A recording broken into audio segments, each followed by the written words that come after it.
Hello, Uniquely Kentucky listeners. I hope this episode finds you doing well. I have been away on vacation, recharging those batteries and enjoying, well, really just doing nothing.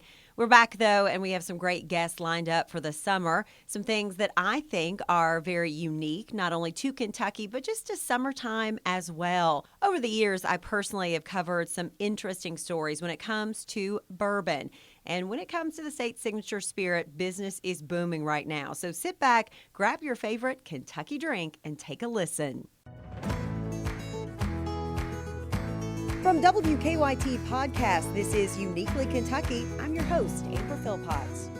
In Kentucky, there are three things that reign supreme: basketball, horses, and of course, bourbon. It's summertime, and that means you might have more time to get out and travel the Bourbon Trail, drinking up all it has to offer along the way. Today, I am joined by Eric Gregory. He's the president of the Kentucky Distillers Association. Eric, welcome. You are a busy guy. It's a good time to be in bourbon right now. There's never a slow time with bourbon, is there? No, there used to be, but it's on such of a roll right now that it seems like every week there's something happening, and that's good for the industry and it's really good for the Commonwealth. I think it's funny because bourbon is something that you should enjoy slowly and sip it, but in your world, in promoting it and the business behind it, it is rapidly ever changing. It's moving awful fast. We're right in the middle of a $2.3 billion capital investment campaign in Kentucky right now, so every week it seems there's a new visitor center or distillery or a warehouse or something going in.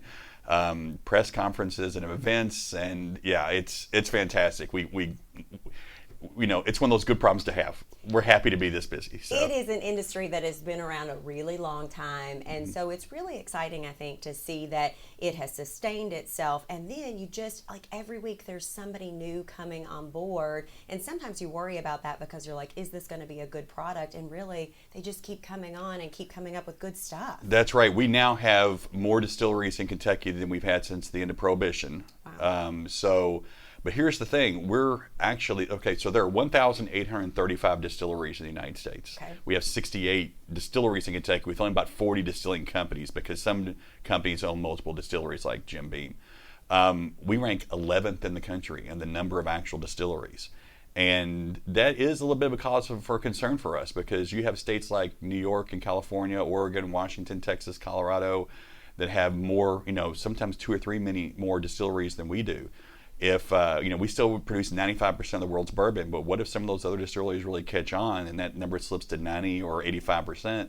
Suddenly we've lost market share and image and jobs and investment, and so we're really trying to do all we can to make sure Kentucky remains the one true authentic home for bourbon. And how do you do that? Because like you said, you've got these people that are quick on your heels. How do you begin to do that? I know you spend a lot of your time out there promoting this industry, Yes. doing everything you can, but how do we stay ahead of it? Well, one of the biggest things is the legislature. We've got great partnerships in the past few years with the General Assembly, both Democrats and Republicans, and we can't pass a bill without both sides, so we're very nonpartisan when it comes to politics. But we're really trying to update Kentucky's archaic alcohol laws because other states are doing that quicker than we are, and mostly because most states don't have dry counties like we do in Kentucky. Sure. So every year it's difficult to pass an alcohol bill, but states watch us to see what we're trying to pass, and if we can't get it done, they'll grab it and they'll pass it in their own legislature and then try to recruit our distilleries away from Kentucky. If you had to pick one thing that's kind of the most exciting thing going on right now, whether it be at a distiller or something that's coming down the pipe, what would you say that is? Oh gosh, Is there's that so hard to many. nail down? Yeah, there is.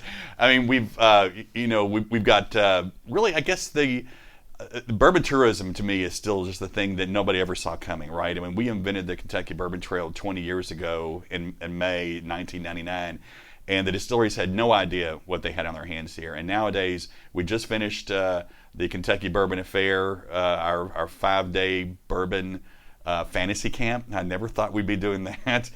We've got, 17 Kentucky Bourbon Trail distilleries now. There are bourbon magazines and tours and restaurants and hotels, and everything is bourbonized. And I guess that to us is bourbon's not just a drink anymore. It's economic development and tourism and all the other things that go along with it. So to me, that's the most exciting thing that's just expanded so much into our culture, because you're right, it's been around for a couple of hundred years, but it's not until about the past 10 years or so that it's really just taken a hold and evolved into this not only just a signature industry, but a really economic engine for the Commonwealth. I think we as Kentuckians really take it for granted because I think all of us, we know about bourbon, we have our favorite bourbon, but we just don't oftentimes go and visit these places. And so I'm always amazed when I'm, at some place. I remember I was at Buffalo Trace doing a story, and there were just hordes of people getting off a bus. And it's just, I thought, Amber, you've taken this for granted, that this is a great thing right in our backyard. So I always tell people, have you been? Have you gone? Yeah. Go do it. Well, I'm a born and raised Kentuckian as well, and we take horses for granted and probably take our coal industry for granted. So yes, I know I've taken bourbon for granted, but you're right. 70% of our visitors to Kentucky Bourbon Trail distilleries come from out of state. And when we ask the other 30%, usually Kentuckians, they're bringing people here. So they've got visitors coming in from out of state, and they're the ones actually bringing them. So I was at Woodford Reserve a couple of weeks ago, and I counted 27 different state license plates. That's awesome. And on a Saturday. And I was like, and I thought about going around and taking pictures. Then I thought, no, they'd probably, arrest me or something for taking pictures of those license plates. Taking pictures of us. But yeah, I mean, it was from all over the United States, and that's really cool because these people are coming to really kind of soak in our culture here. And we did a couple of years ago. We actually hired a research firm out of Louisville to come in and do an 8-month study of the bourbon tourists because we were like, who are these people coming here? We know a little bit about them, just based on spending habits and things, but really, who are they? And that's when we determined 70% of them from out of state. They've got a high household income, usually over $100,000. They're coming and spending 3 to 5 days here, so they're staying longer than your typical Kentucky tourists. And they're coming in packs. I mean, anywhere between 2 and 4 people on average, but sometimes 6 and 8 people coming.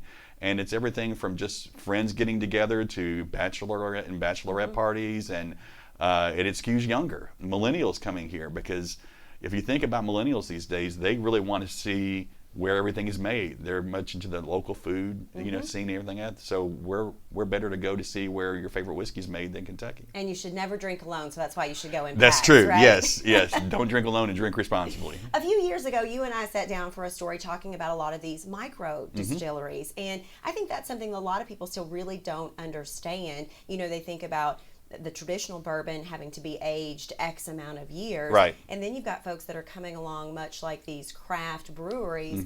Let's talk a little bit about that because the numbers could have changed, but about 20 of those in the state now? You probably Maybe got, more? about 30 Okay. or more now in the state, and they seem to be opening up very Wow. quickly.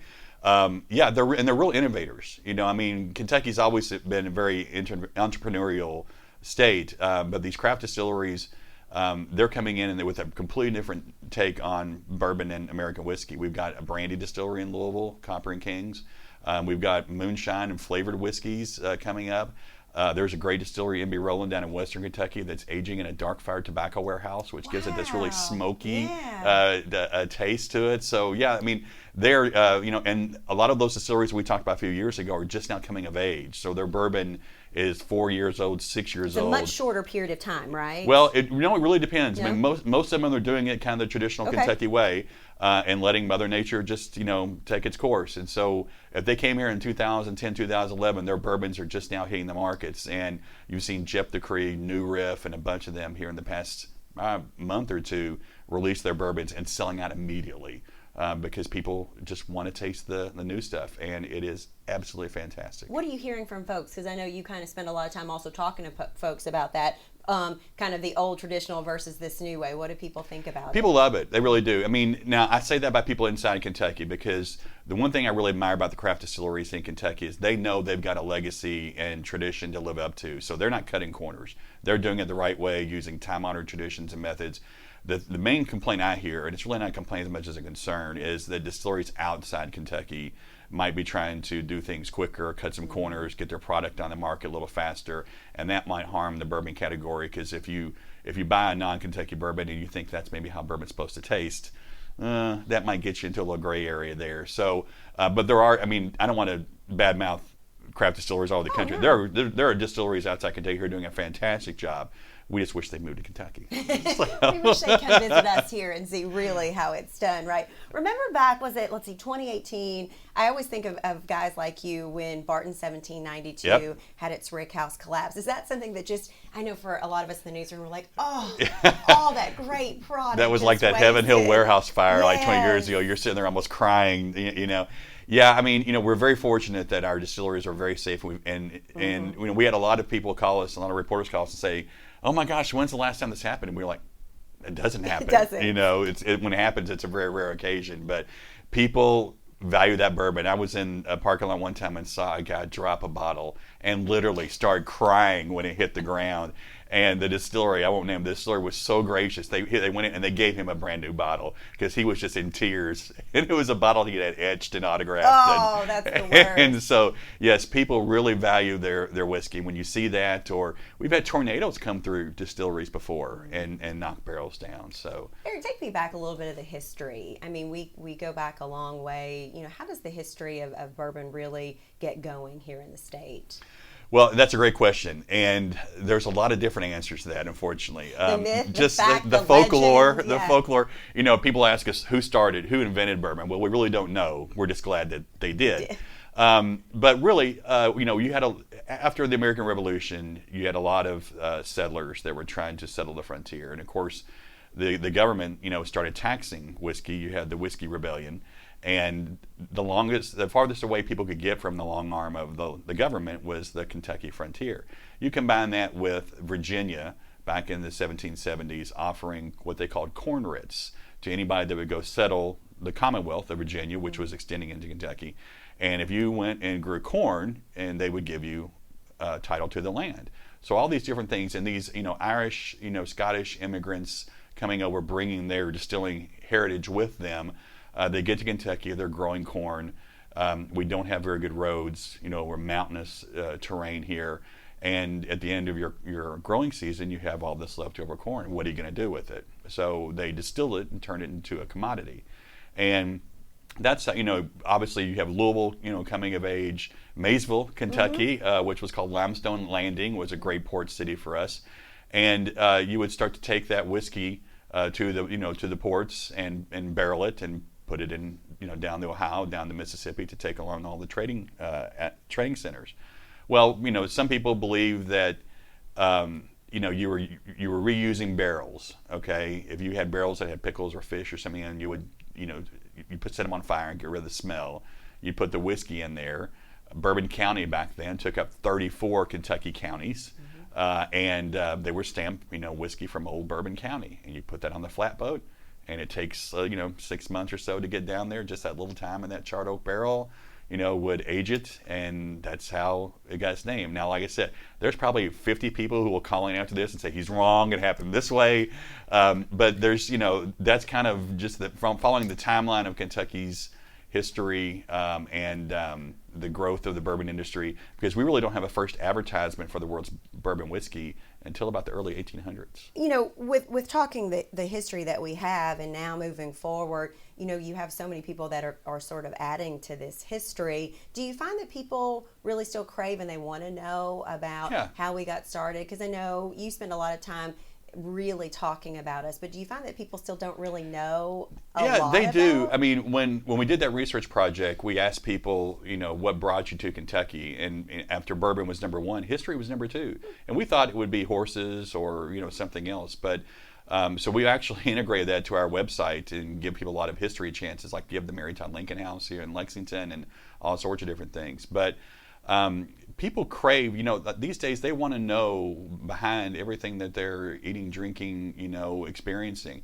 And that's one of the reasons that we partnered with the Fraser History Museum in Louisville to create the Kentucky Bourbon Trail Welcome Center. Because not only was it going to offer this white glove bourbon concierge experience where you can go help plan your trip, but they completely transformed their third floor into this how did bourbon get started, transportation and limestone water and corn and everything else. And it's seeing a tremendous surge in guests, and what we like about that is you can go start your experience there and get the basic understanding, and then go visit the distilleries, and that gives them more time to talk about their brands and how they fit into that timeline. So it gives the distilleries a little more brand building opportunities, but also gives you just a basic 101 primer of why Kentucky. Once these settlers got here, why did they stay? Wood, water, and grains mainly, but history is it's etched in everything that we do. Are you surprised when you even go out, because I know you do a lot of stuff out of the country, just how many people are talking about this here? Yes. I mean, it used to be fried chicken, right? Kentucky Right. Fried Chicken. Now everybody wants to know about bourbon and whiskey. And it is the global phenomenon is what's really kept us going. I mean, back in the 70s and 80s when bourbon took a downturn, people started drinking clear spirits. We get asked a lot of questions. Everything is cyclical. Are we going to hit that again? And our answer is, well, back then we didn't have the opening of the global markets like we do now. Now that's a good transition to talk about tariffs, because the tariffs are something that's very concerning to us. But we've just scratched the surface on global exports. We send about $500 million worth of Kentucky bourbon out every year, and that number has grown double digits for the past 10 years. I feel like, talking tariffs is kind of that big white elephant in the room, because as you and I said prior to sitting down, we could talk about something here and by next week it could change. So this is really keeping you guys on your toes, really just trying to stay abreast of what's the very latest and trying to anticipate, I would assume, what could come down the pipe. Right. I mean, we never expected this. This was something that was a retaliatory tariff, based on the steel and aluminum issue, and we're just kind of caught in the middle. So we've been trying to do everything we can to, like you said, stay ahead of it. But the blessing and the curse of Kentucky bourbon is you can't make it overnight. So what affects us today, you may not see on the shelf for 6 to 8 years, really. So our distilleries have been doing a really good job of, so far of trying to absorb as much of that tariff. But now, after a year, something that we thought was going to be a short-term problem is turning into a much longer-term problem. So I think you're going to start to see more companies like Brown-Forman did recently talk about, well, we've absorbed it as much as possible. We might just start to pass along some of those costs to the consumers, which is really bad for Kentucky. And I feel like in my business, you hate to say let's wait and see, because we always want an answer, but it really is going to be just that. We've done about everything you can do. We, a typical trade association, we have reached out. We're on the phone to our congressional delegation weekly, if not more. We've met with the vice president. We've met with all members of the administration and really explained to them. And I will say, Vice President Pence, being from Indiana, knows exactly how much the bourbon industry means to Kentucky. And they've got a lot of distilleries in Indiana right now as well. But those decisions are being made at such high levels that, we're just a minor part of an overall trade program, and we get that. But we're still, fingers crossed, hoping that this gets resolved soon and it doesn't escalate any farther. But you're active and you're screaming it as loud as possible so that they Yes. will listen wherever that Anybody that will listen to us, the food yes, chain we're is. talking to them about this, because you look at, we finally got some movement on Canada, Mexico, which is great. But the EU is by far the largest market for our exports. Almost half of all Kentucky bourbon goes to EU countries. And so now that Canada and Mexico is being resolved, we really hope that the administration starts to focus on getting an agreement with the EU, because we were at zero tariffs. Much of the growth in the last generation has been since the EU trade agreements in the mid-1990s. And I don't think you could find a better poster child for free and fair trade than Kentucky bourbon, because it has really just catapulted us into a level of renaissance that we haven't seen since Prohibition. Absolutely. Eric, how does a guy like you are, for folks that don't know you used to be a roving reporter yourself. I did. Many moons ago. Yes, a lifetime ago. I know you enjoyed it because you still did. talk about it. Yes. Talk to me how you kind of made your path out of that world and, as we say in the news business, made it to the other side. Well, yeah, I'm living a reporter's dream. I'm promoting the Absolutely, bourbon industry. yeah. Yes. So, well, again, I'm born and raised Kentuckian and grew up around, alcohol, bourbon, horse racing, things like that. My dad always had a cocktail at the end of the evening, and that was his downtime. And when I got to college, I worked at a liquor store in Lexington to kind of help put myself through college. And so that was right about the time in the mid-'80s when Kentucky bourbon was starting to come back. You had the first single barrels of small batch being released. And we were the last liquor store on the way to the airport. And so we would have a lot of Japanese executives from Toyota that was starting to build come in and ask about whiskey, because they never left us. I mean, the Japanese love Kentucky bourbon. And so I had to stay up on all the different bourbons that were coming out and make sure I had bottles there and could talk about them. So I continued my love affair with bourbon all throughout my reporting years. And then left the newspapers in the late 1990s, just mainly because I'd gotten a couple of job offers and I thought I'd just try something different. Well, I didn't know I was diversifying my career enough to get me my dream job. So in 2007, when the president of the KDA, who had been president for 16, 17 years, decided to retire, they were looking at somebody with media experience, government relations experience, and I'd been a lobbyist, and somebody who just loved the industry, and I was just in the right place at the right time. That's So. awesome, because now you get to spend every day telling one long story that really is continuing, which I think is great. It is, you know? it is, and it was great hitting it at a point where it was really starting to pick up too, because we haven't slowed down, and I've got to say the distilleries have been fantastic.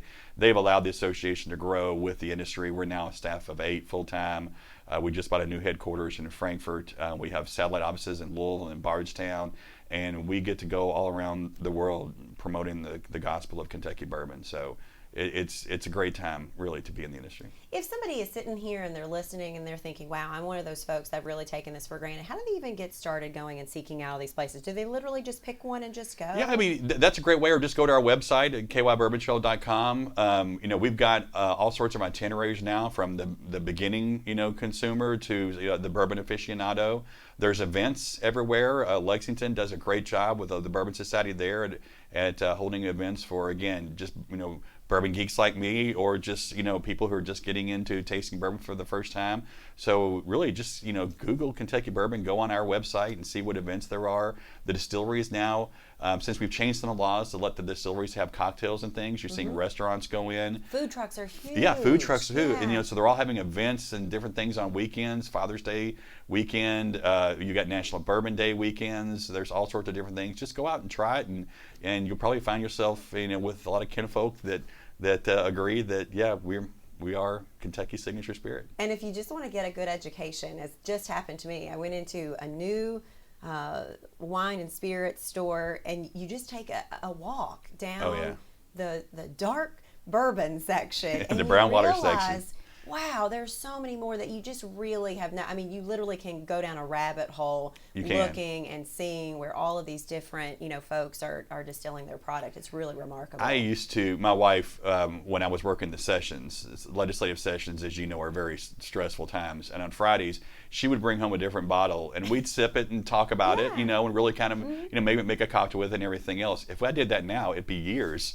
trying to taste all the different bottles on the shelf. But that's another thing. I mean, Lexington's got some fantastic retail stores out there that have got, the selections are incredible. And even the rise of vintage spirits now is something we haven't talked about. You've got a vintage spirits package store in Lexington. We changed the law in 2017 to allow the sale of vintage spirits because, quite frankly, we were tired of going to New York and Washington and going to these whiskey bars and seeing 1950s and 1960s or pre-Prohibition bottles that they'd come to Kentucky and raided our attics and taking them back there to sold. And so we said, if there's going to be the world's greatest whiskey libraries, they're going to be in Kentucky. Right. And so now you've got the whole rise of vintage spirits. So visitors here in Kentucky can really have a tasting through history of all the different brands and see how they compare, what we have today versus back then. So. Well, Eric, I appreciate your time. You live it, you breathe it. I know you I sip drink it. He drinks it.